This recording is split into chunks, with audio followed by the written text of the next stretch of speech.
It's always hard to know. We always have high expectations. We set our goals pretty high, and so yeah, we were hoping to win GNAC. We were hoping to win over 20 games and compete in the West region. And we always set those goals pretty high. So yeah, those expectations are high, and um, yeah. So the answer to the question, yeah.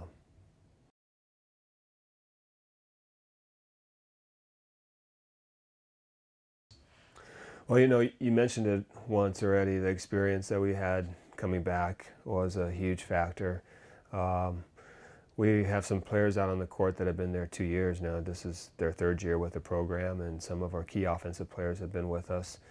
Julia and Maureen Sabado, um, Quinn and Brooke both returning for a second year. Xander's for her third year. So we had a lot of experience in some key positions. And so I think that maybe was the number one factor, just the number of returners we had.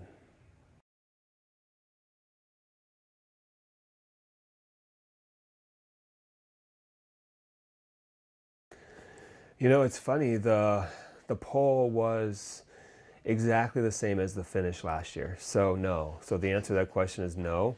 Um, I think, the GNAC had a lot of players returning, all across the board. Not only us, we had 9 returners, but all the teams had a lot of players returning. So I think most coaches voted the way that the season ended last year, simply because there were a lot of returners all across the board.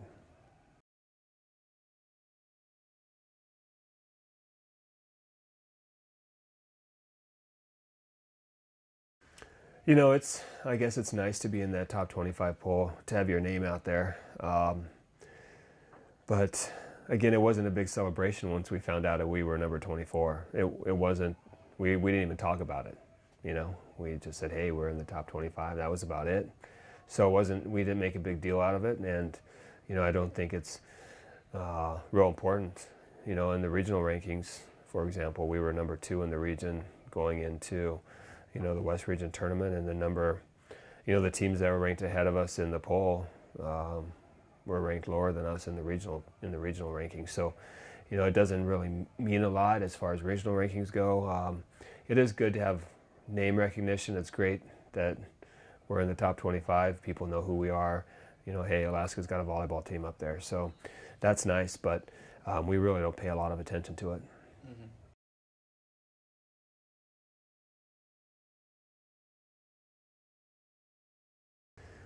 Oh, I don't know. I think we practice just as hard here as we do at Wells Fargo, as we did at Wells Fargo. Um, so I don't know. The excitement of being here, I think maybe added a little more energy to practices, especially the first month or so.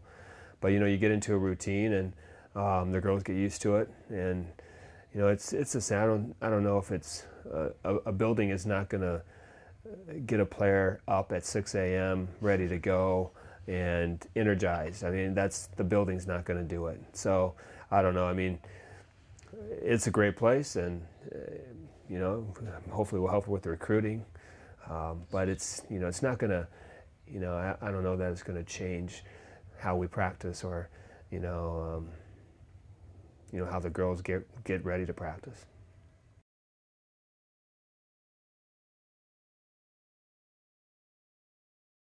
Well, it's nice. It was, we did open the building up, and there were a lot of things that were happening at the same time that the building was opening. We were starting practice, we were moving in. So I think next year will be a little smoother. It's nice to be able to practice for 2.5 hours instead of 2. It's nice when we have an auxiliary gym right next door. So if something's happening here, we can just jump into the auxiliary gym and practice. At Wells Fargo, we were able to set up 3 courts. We can set up 3 courts here too, so that's not a big difference. But having the flexibility to schedule our practices and schedule our class times is the best thing for us.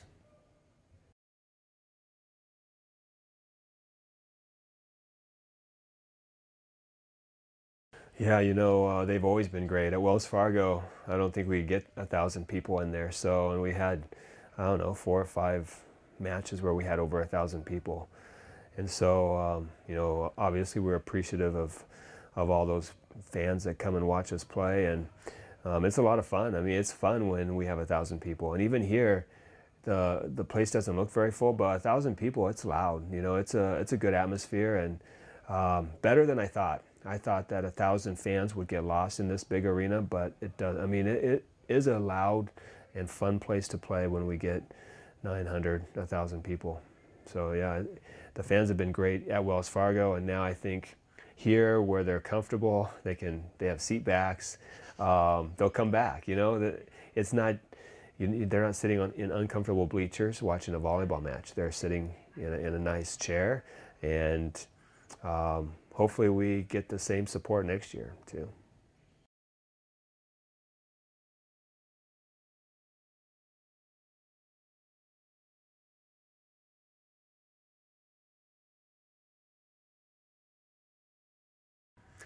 I think knowing, we had 2 weeks of practice before we played them, knowing that we were going to be playing 2 quality opponents, and telling the girls who they are and what the challenge was coming up in 2 weeks, I think helped us to be I don't know, a little more urgent in practice, knowing that we had 2 very good teams to start off the season.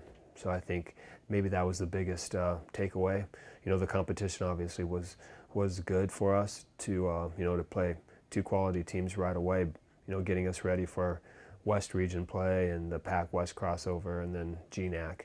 But maybe more so, it had an effect in that those 2 weeks of practice we were urgent. We knew we had to be good when we opened up the season with those 2 teams.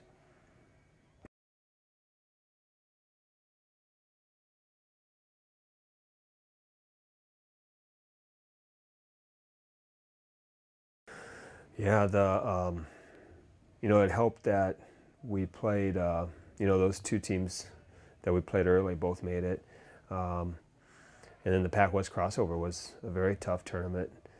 And only one of those teams made it. And actually, all 4 of those opponents were quality teams. So I think our strength of schedule was really good. And for us, looking back at that, for us to only have 6 losses, I think says a lot about the strength of our team. Just because we didn't play, we didn't play an easy schedule by any means, and we still were able to get 20 wins and set some records.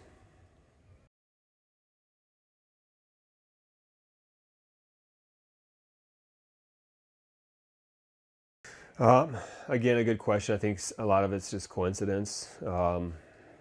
We maybe caught a couple teams by surprise early on. We beat Western Washington at their place, and that was kind of a surprise, I think. And then, beating Central Washington at their place was also a big, kind of an upset, I think. So, I don't know. I like being on the road. I think the girls like being on the road. We travel on Wednesday. We make sure that they're getting good night's sleep on Wednesday night, Thursday night, Friday night. I think it's a combination of things, but I think being on the road is, coaches have a little more control of what's going on, and so maybe that's a factor, maybe not, but I think we prepare the team well on the road just because we have more control.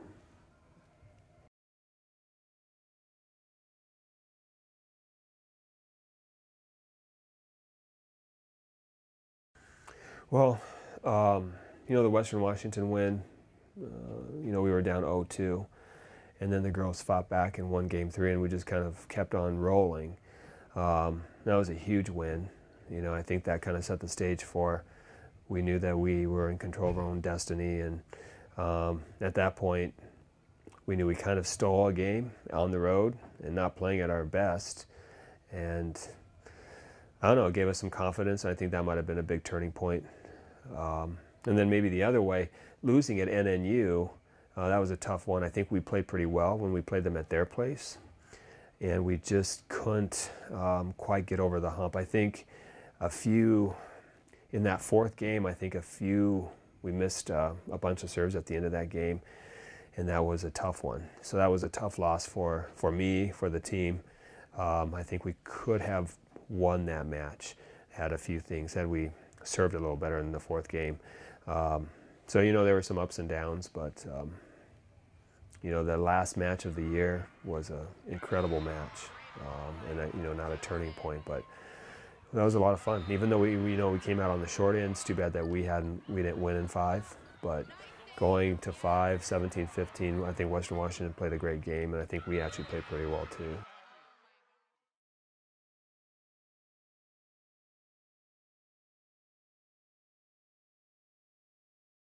No, I think every coach wants every area to be a little bit better.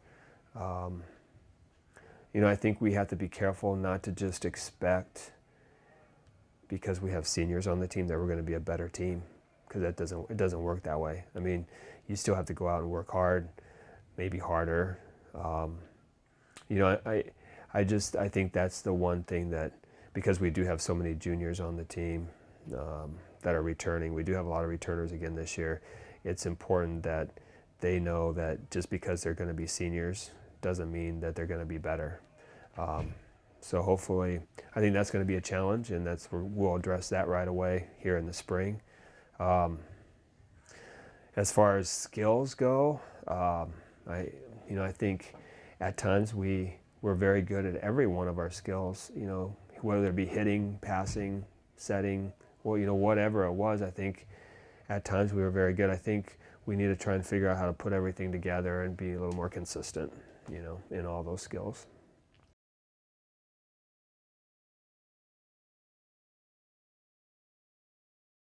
Well, I think people have been gunning for us since 2009. We won the conference in 2009, and I think after that, and I think in 2009 we did not have a target on our back, so maybe it was easier for us in 2009, just because people thought, oh, well, it's Alaska Anchorage. Well, we can beat these guys. So I think since that conference championship, I think nothing has been easy for us. The conference, every team works very, very hard when they prepare for us.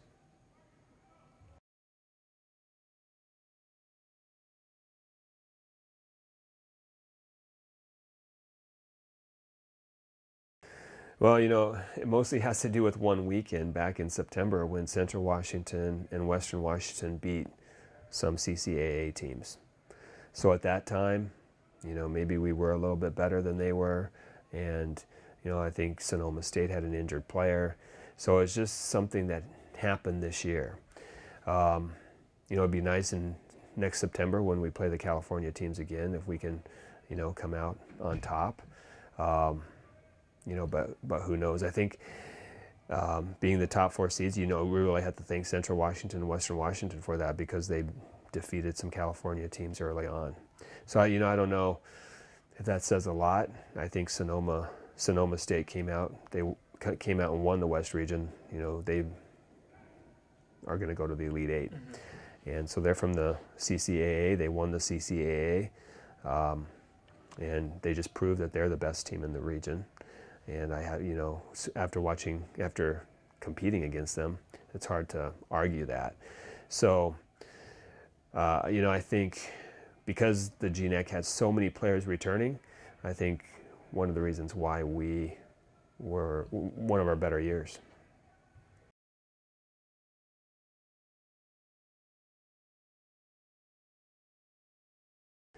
Yeah, I think I'm not even sure I think they beat Dixie State 3-1.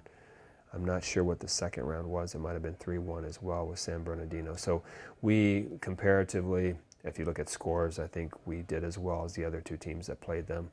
I think if we had been paired with somebody else, I'd like to think that we would have been in the second round or the third round, or the championship.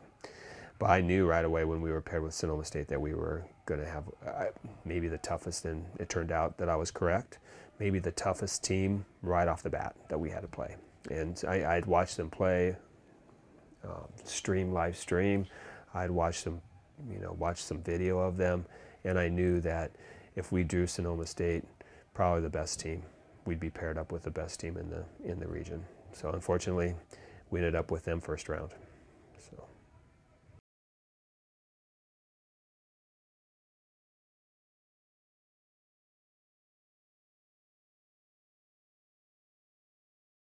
You know, we talk about this a lot. I think individual awards are also partly to do with team success. So if you have a team that is successful, those individual awards seem to come easier, you know. And so I think all those awards are not just individual awards. They do deserve the individuals are deserving of what they're getting. But I think those individual awards also can be considered a team type of award too. So yeah, it's great for us to be as successful as we are, and you know, the individuals that are getting those awards they know this too. You know, it takes the whole team to get them there. But yeah, we had some GNAC players, you know, all conference players again, and it's great to have that recognition, and hopefully, you know, the All-American, the All-Region team will be coming out, All-American teams will be coming out. We'll see what happens there, but you know, in grades too, Sarah Johnson, for example, hit the 4.0. You know, we really try and academically push hard for their success in that area too.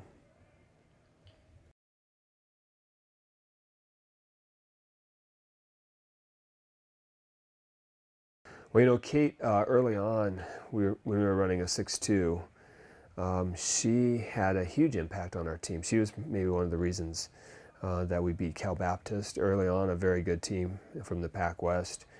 She's a great front row blocker. When we switched to a 5.1, she didn't play as much. She played a little bit. And then we started working with a 6.2 again, and she jumped on the court. So she's been injured off and on all year. And last year was the same thing, but she's you know, a great blocker. And I think if we had her at the West Region, you know, maybe we would have been a little more competitive. But you know, Maureen Sabato is also a very good right side player, and so we had 3 players competing for 2 spots with our 6.2, and if we run a 5.1, we had 3 players competing for 1 spot. So it was a very good competition, and I don't know if, because Kate was out, I don't know if it was a huge drop, just because we have so much depth at that position, you know.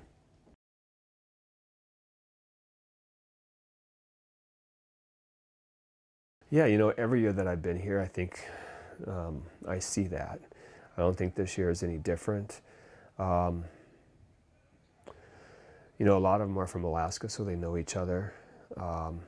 But the ones that are not from Alaska, I think, have been included in that group too. Yeah, and they get along very well. Yeah, they're just all great, great personalities. You know, they all are a little bit different, but they can joke with each other and have fun with each other, and you know, that's really important. I don't know that it hasn't been like that, you know, all 7 years. But we spend so much time together, it's hard not to, you know, get to know each other and get to know each other's personalities. So.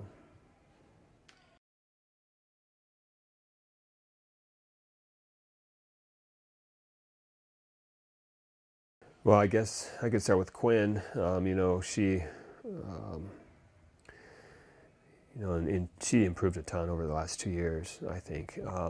But as a libero, and a very important part of, you know, our success is that position, and she did a good job the last 2 years. She did a great job this year. So, you know, it'll be hard to replace her. I think we've got some players in the wings. I mean, Rachel Rutherford is a red shirt for us, and she's been doing great in practice. We also have a couple other Alaska kids who are defensive specialists that will compete in that spot. So, you know, I feel pretty comfortable. Hopefully, you know, with Rachel coming back and the 2 other defensive kids, I think we'll be okay in that position.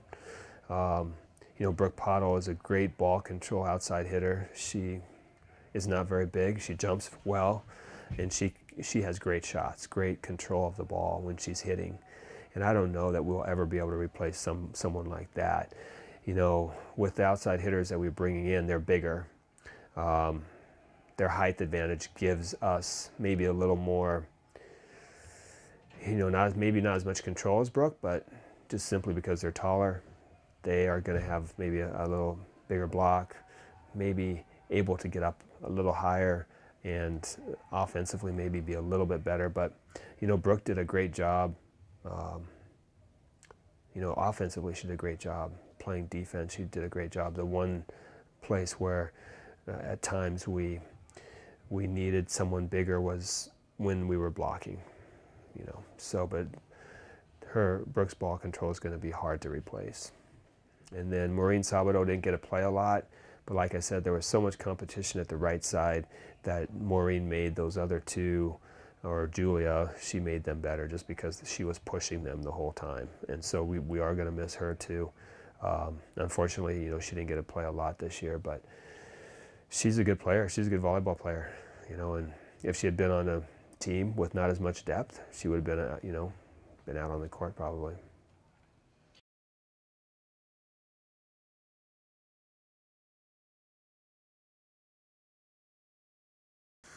I don't know. I mean, I haven't looked to see how good they are I think they're in the NAIA right now. From what I've heard, they are a pretty good volleyball program. They have a good volleyball program, so it'll be some more competition for us. And I think it's good for us to expand just because the CCAA is expanding to 13 teams. The Pac West has a bunch of teams. So I think it's good for the GNAC to, get up to 12. And I think that's the plan. They want to get up to 12 teams. So that's the first step. And it's going to make travel a little easier, I think. I think the travel partners will be a little bit better. So there are some trips that we make that just are not very good because the travel partners are so far away.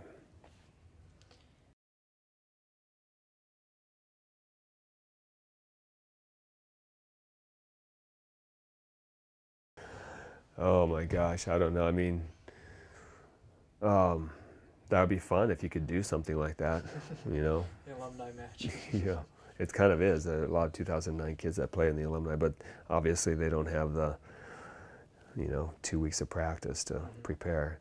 In 2009 we had a great lib, Stacy, and a great setter in Callie, and two very good outside hitters, a big right side.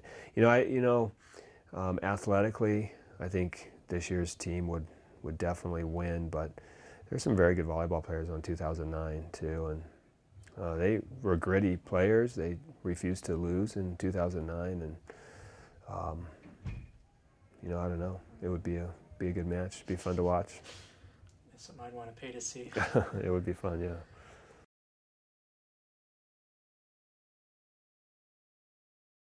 Just thanks to the seniors for what they've done.